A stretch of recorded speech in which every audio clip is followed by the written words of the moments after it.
My name is Evelyn Carter, and my husband's family has always looked down on me, not because I failed, but because they thought I had. A mere librarian, a nobody in their world of power and wealth. But they never saw the truth. They never saw me. So when my brother-in-law announced his biggest deal yet, I simply smiled. Because by morning, he would wake up to a world where everything he thought he owned now belonged to me. Nathan's voice sliced through the hushed stillness of the library. Still hiding among your precious books? Don't you ever get tired of wasting your life? I looked up from the leather-bound volume in my hands, keeping my expression neutral. Leaning against the nearest shelf, my brother-in-law smirked, his designer suit and polished shoes a sharp contrast to my simple cardigan and flats. Nathan Carter had always carried himself like a man who had already won. "Hello, Nathan," I said calmly, returning the book to its protective case. "Didn't expect to see you here." "Mom and Dad sent me," he said, inspecting his Rolex as if this errand was beneath him. "They want to make sure you don't embarrass the family at their anniversary party tonight." His gaze swept over the rows of bookshelves, his distaste barely concealed, though I suppose that's a lost cause. A librarian in the Carter family? My father still struggles to explain that one at the club. I forced a polite smile, ignoring the jab. After years of being married into this family, I had grown accustomed to their casual cruelty. "I'll be there," I assured him, standing up. Even in heels, I barely reached his shoulder. "And I'll dress appropriately. See that you do." Nathan straightened his tie, the light catching the gold of his watch, a recent purchase he hadn't stopped flaunting. "It's an important night. I have big news." "Oh?" I raised a curious brow, already anticipating whatever self-congratulatory announcement he had planned. His grin widened. "I'm acquiring Thornton Technologies. By this time next week, Carter Enterprises will own one of the most powerful AI firms in the industry. Dad's going to be so proud." The name sent a flicker of amusement through me, but I didn't let it show. My hands remained loose at my sides, my face carefully blank. If Nathan noticed the slight tension in my posture, he didn't comment on it. "That's wonderful," I said smoothly. "Congratulations." "Thanks." He didn't bother making it sound sincere. "You know, there's still time for you to do something useful with your life. I could always find a place for you, maybe managing the corporate library." His tone was mocking, the implication clear. "I'm happy where I am," I told him simply. Nathan shrugged, already turning away. "Your loss.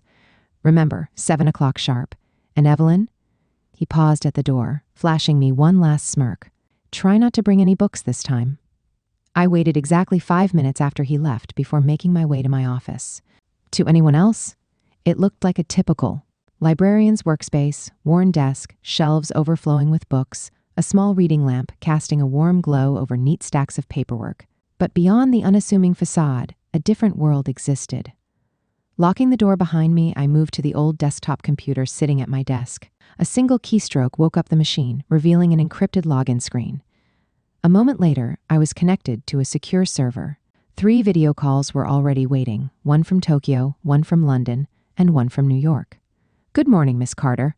My assistant's voice came through crisp and professional. "The Thornton Technologies acquisition is ready for final review." "Thank you, Sarah." I scanned the documents on my screen, my mind already processing the final details. "Has legal finished their assessment?" "Yes, ma'am. The contracts are ironclad. We can proceed whenever you're ready." I glanced at the clock. 5 hours until the Carter anniversary party. Plenty of time. "Schedule the signing for tomorrow morning," I instructed, my voice steady. "And Sarah? Make sure everything is in place for the announcement." There was a brief pause before she answered. "Already done. The press release is drafted. Are you sure about the timing?" I thought of Nathan's smug face, of all the years of backhanded insults and quiet condescension. "Yes," I said smoothly, my lips curling into the faintest of smiles. "Tomorrow morning will be perfect." That evening, I stood in front of the full-length mirror in my room, adjusting the deep blue evening gown. My appearance was flawless, at least on the surface. But deep inside, I knew I didn't belong. I never had. My husband's family, the Carters, were a dynasty of power and arrogance. To them, success was measured in wealth, not intelligence. And tonight, they were about to learn a hard lesson. Before I continue the story, I want to connect with you, my amazing viewers. Where are you watching from? Drop your country's flag in the comments below. I know you might be watching this alone, so let me remind you, no matter where you are not alone. At this moment, I'm right here with you, telling this story. As I descended the grand staircase of the Carter estate, Laughter and the clinking of glasses filled the air. Men in tailored suits, women in glittering gowns, all of them part of a world I had never fully embraced. Nathan was there, surrounded by a group of guests, wearing that same smug smile I had grown to despise. When he saw me, he raised an eyebrow as if surprised I had shown up on time. "Evelyn, you made it. And look at that, you actually picked a dress that fits the Carter image." I simply smiled, giving away nothing. Across the room, my in-laws, Richard and Vivian Carter, were deep in conversation with some of the most powerful figures in finance. Vivian's eyes flickered toward me with a calculating glance, but as always, she said nothing. I had been part of this family for years, yet I remained an outsider. Nathan raised his glass, his voice cutting through the chatter. "I have a huge announcement to make." The room quieted, all eyes turning toward him. "Today, I am proud to announce that Carter Enterprises has officially acquired Thornton Technologies." Applause erupted, murmurs of approval spreading through the guests. Nathan stood tall, basking in the moment, completely unaware that everything he had just declared was a lie. I calmly set my champagne glass down, my heart steady as my in-laws stepped beside their son. Richard Carter, a stern man with silver-streaked hair, placed a hand on Nathan's shoulder, beaming with pride. "Nathan, you've done well. This is a huge step forward for our company." Nathan grinned, but then, "I'm sorry, but I believe there's been a slight misunderstanding." I spoke, my voice slicing through the air like a blade. Instantly, the room fell silent. Dozens of eyes turned to me. I saw Nathan stiffen, though he quickly regained his composure. "Evelyn, what are you doing?" His voice carried a hint of condescension. "Please don't tell me you're here to ruin this moment." I smiled, just enough to unsettle him. "No, Nathan, I'm just here to correct an important detail. You said Carter Enterprises acquired Thornton Technologies, but the truth is..." I reached into my clutch and pulled out a folder, holding it up for the room to see. "The company you thought you bought? As of this morning, it belongs to me." Gasps rippled through the crowd. Nathan's face shifted from smug confidence to confusion, then to pure rage. "What?" he blurted out, his voice cracking. "That's impossible. I closed the deal." I shook my head. "No, Nathan, you thought you did. You assumed you had won. But in reality, I was one step ahead of you. I bought Thornton Technologies." Silence swallowed the room. I could see the shock in my in-laws' eyes, the disbelief among their powerful guests. But most importantly, I saw the defeat on Nathan's face. For the first time in my life, I held the power, and I had no intention of stopping here. Nathan's stunned silence didn't last long. His jaw clenched, his fingers curled tightly around his champagne glass as if willing himself not to shatter it in his grip.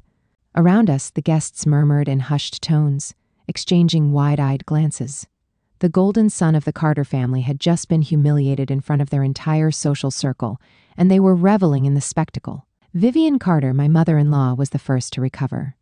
She stepped forward, her expression unreadable, but I could see the sharp calculation in her eyes.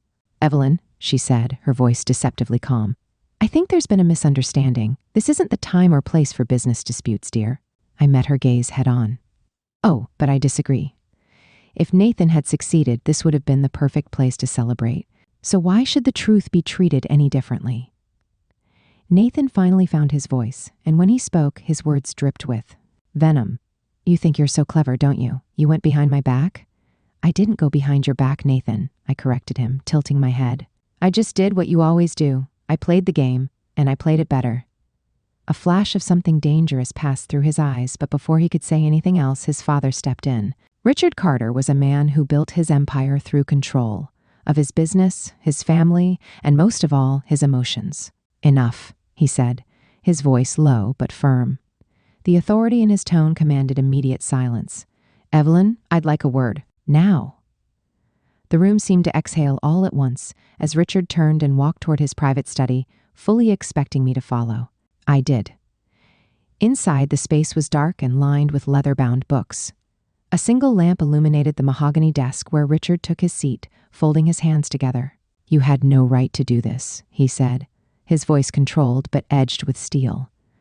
"No right?" I repeated, allowing a small, humorless laugh to escape.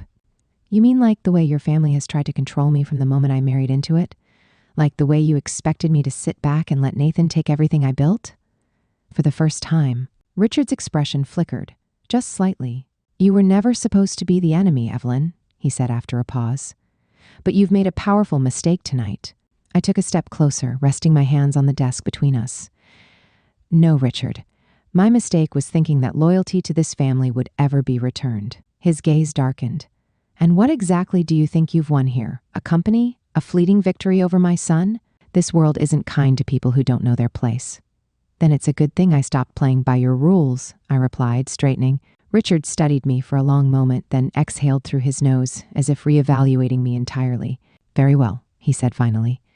If this is the path you've chosen, you'd better be prepared for what comes next. I met his stare without flinching. I always am. As I turned to leave, I heard him chuckle softly, a sound filled with something that sent a chill down my spine. You remind me of myself, Evelyn, he mused. That should terrify you. I didn't give him the satisfaction of a response. I simply walked out of the room, already knowing this war was far from over. The night ended in a blur of forced smiles and hushed whispers. By the time I returned to the penthouse, exhaustion clung to me like a second skin, but I couldn't afford to rest, not yet. I poured myself a drink, the ice clinking against the glass as I let the weight of what had happened sink in. I had won this battle, but Richard Carter wasn't the type of man to accept defeat. Neither was Nathan. A knock at the door pulled me from my thoughts. When I opened it, I wasn't surprised to find Nathan standing there. His tie was undone, his expression dark and unreadable. You've made a mess of everything, he said, stepping inside without waiting for an invitation. Funny, I replied, swirling my drink. I thought I cleaned up the mess you made. Nathan exhaled sharply, raking a hand through his hair. You don't understand what you've done, Evelyn. Oh, I understand perfectly, I shot back. I understand that you thought you could take everything from me and walk away unscathed. I understand that your family never saw me as an equal, only as someone to be managed. But what you don't understand, Nathan, is that I don't lose. He let out a dry laugh, shaking his head. You think this is a victory? You think my father is just going to let you walk away with the company? I set my glass down and met his gaze. Your father doesn't own me, Nathan. And neither do you. For a moment, something flickered in his eyes, anger, regret, maybe even admiration. But it was gone as quickly as it came. You should leave town, he said, his voice quieter now, before it's too late. A slow smile tugged at my lips. If you're trying to scare me, you'll have to do better than that. Nathan hesitated, then sighed, stepping toward the door. I wasn't warning you, he said over his shoulder. I was giving you a chance. And then he was gone. I stood there for a long moment, the weight of his words settling over me. I had always known there would be consequences. But as I looked out over the city skyline, I realized something. For the first time in a long time, I wasn't afraid. Because no matter what the Carters threw at me next, one thing was certain, I was ready. At its core, this story is about power, betrayal, and resilience.